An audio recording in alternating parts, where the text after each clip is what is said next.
And hello everybody, welcome back to RFC News. Guys, it's the day after, of course, that dreadful performance against Livingston, which seen Rangers drop 2 more points in the title race. Now, of course, I'm still a little bit bothered by it, of course, but in the nature of football, you have to move on. There's no going back. And obviously, we need to focus on our next game, which is against Celtic in the Old Firm derby. And again, we're not out of this title race by any means, but if we continue to perform like that away from home and in games up and coming in these last 10 games, then they will, of course, play a huge part in our title ambitions. I've said it time and time again. Rangers are the only side that will stop Rangers from winning the title, and I stand by that. Now, despite the players being dreadful for 80 minutes yesterday, one of the big talking points after the game, of course, was the decision or not decision on Mikey Moore's foul. Now, at the bare minimum, Rangers should have had a free kick in a really, really good position in the dying moments of the game, and it just shows the incompetence of referees in Scotland. Now, Ref Watch, this show that goes on Sky Sports and kind of audits the referees and their performances over the weekend, had their say on the Rangers and Livingston game. But I want you to focus on the Livingston's red card and try and look at the two. Livingston got a red card for a challenge that I would say is not as worse than the challenge on Mikey Moore in a similar position. No sort of, there's no consistency in these decisions whatsoever. Let's have a watch of this, guys, but first, please do hit the like button and hit the subscribe button for more. There was a big shout for a penalty, though, in added time. Look, can we care on Mikey Moore, Dermot? Right, a few bits to clear up here. Firstly, was it a penalty? Secondly, if not, should there have been a red card for denial of a goal-scoring opportunity? I think foul, yellow card. Not on the penalty area to start with. Secondly, so many covering players. So it's not an obvious goal-scoring opportunity, but certainly a foul. There's no doubt in my mind it's a foul. Mm. He didn't give nothing, did he? He didn't give anything. Yeah, I don't understand that. It's from behind as well. It's a poor challenge, really. He's very, very fortunate, that's for sure. He's very, very fortunate. He should have definitely got a yellow card. But I mean, that's why. I can't understand why the linesman hasn't seen that, really, because he can look across there. Yeah, I think in fairness, if you look where the referee is, Jay, the referee waves it away. He's never going to be influenced by an assistant 60 yards across the field. I've seen it. Well, you may have seen it. I've seen it. I have to tell you, that situation. You've told me it was a great decision when they've seen someone that's an inch on side. Well, it was. And as the assistant told me when I went into the VAR training one night, he said to me, you need to reinforce this a bit more, David. You tell your mate there, I'm right. And I'm like, ooh, wow. This is your mate. That's good to hear. The messenger. Yeah. There you go. And the message has been passed. Right. Livingston were reduced to 10 players on the hour after Christian Montana was shown straight red cards. Look, any complaints here, gents? It's a foul, isn't it? And once the referee gives a foul, it's going to be a red card because he takes one more step, he's going to shoot a goal. It's outside the penalty area, so it's always going to be a red card. I mean, that challenge there is actually better than the last one. I mean, he's got his legs tangled there and he's fell into him. But yes, I mean, that's the right decision for sure. But the last one, again, it should have been a yellow card at the very worst, but correct decision.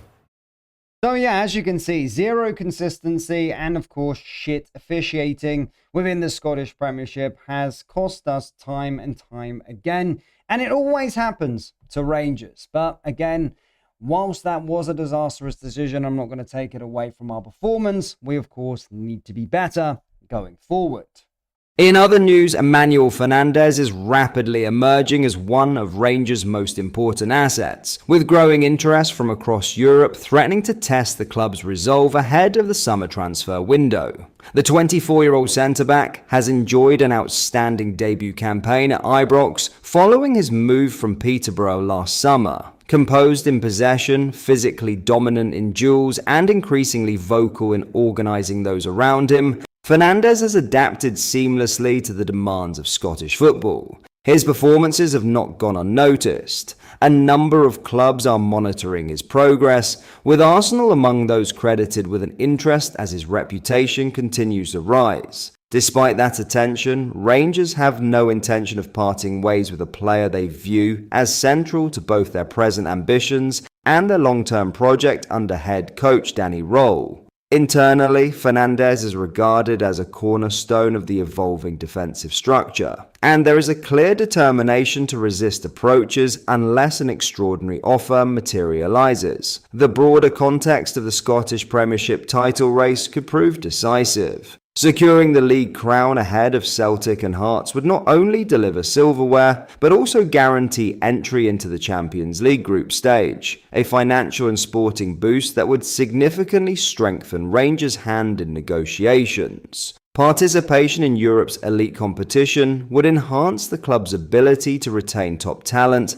and match the ambitions of players attracting interest from abroad. As explained when discussing the situation recently, yeah, he's been a success story for Rangers, Fernandez, since his arrival from Peterborough last summer. It's no surprise maybe that other clubs are looking at him, but look, Rangers will be desperate to keep hold of Fernandez. Let's see what happens in this title race. If they win it and qualify for the Champions League, they'll be looking to keep hold of Fernandez. That would be a big boost to their chances if they were to qualify for the Champions League and win the Scottish Premiership title. So I don't think Rangers have any plans to let him leave anytime soon. It would take a huge offer, I think, from the Premier League to even consider Rangers to let Fernandez go, because he's just enjoying his debut season at the club, and they want to keep him there for the foreseeable future. Those comments underline the club's current stance. Rangers are acutely aware that sustained interest from the Premier League can quickly escalate, particularly when a player is entering his peak years and demonstrating consistency at domestic and European level. There is an acceptance that Champions League qualification could be pivotal. Without it, the challenge of resisting elite suitors becomes considerably more complex. On the pitch, Fernandez has formed an increasingly assured partnership with John Souttar at the heart of the defence. Souttar's recent contract extension until 2027, with the option of a further year, signals stability and intent from the Rangers hierarchy. The Scotland international has not missed a single minute of league action in February, underlining both his durability and importance. His leadership complements Fernandez's athleticism, giving Roll a balanced and dependable central pairing. Sources indicate that Roll sees both defenders as fundamental to his long-term vision. Souttar's experience and organizational qualities provide the platform, while Fernandez's trajectory suggests there is even more to come. The manager is keen to build continuity at the back, recognizing that sustained success, particularly in Europe, is often rooted in defensive cohesion. Financially, lifting the Scottish Premiership title would deliver a substantial uplift, enhancing Rangers' capacity to compete on wages and resist bids. Strategically, it would reinforce the message that Ibrox remains a destination for ambition rather than a stepping stone. For now, Fernandez remains fully focused on finishing the season strongly. Rangers, meanwhile, are bracing themselves for what could be a defining summer. Whether they can fend off the mounting interest may hinge not only on the size of incoming offers, but on what unfolds in the closing weeks of the title race. But that is all for today's video. Thank you for watching. I hope you enjoyed. If you did, please make sure you hit the like button and subscribe to the channel. We post all the latest Rangers news every single day, so join our fast growing community so you never miss out. Thank you. I'll see you in the next video.